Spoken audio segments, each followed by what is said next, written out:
วิ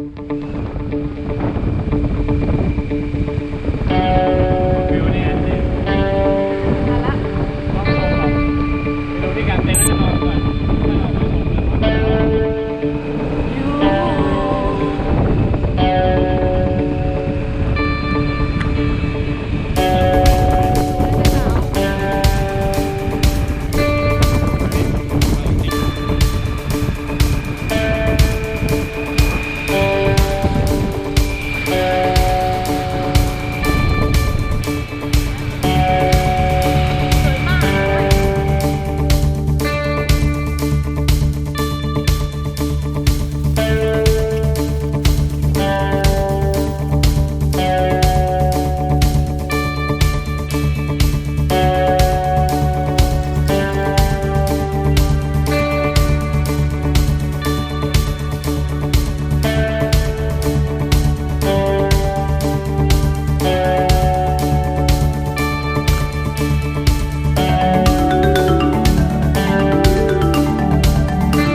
ไงบ้างครับตอนนี้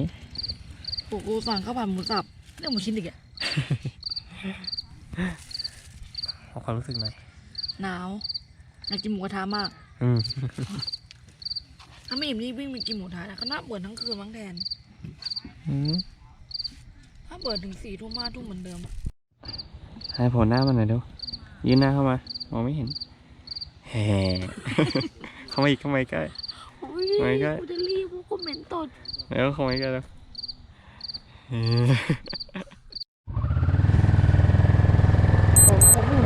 ไปดูนี่เขาดูคิวเขา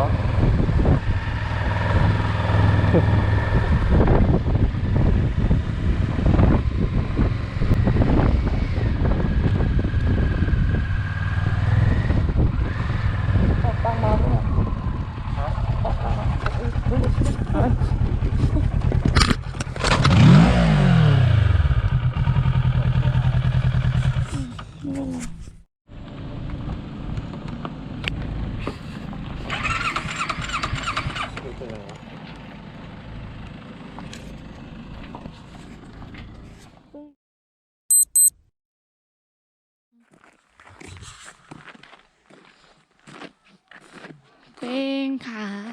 เมียวทำไรให้มันร้อนๆหน่อย รออยู่แล้ว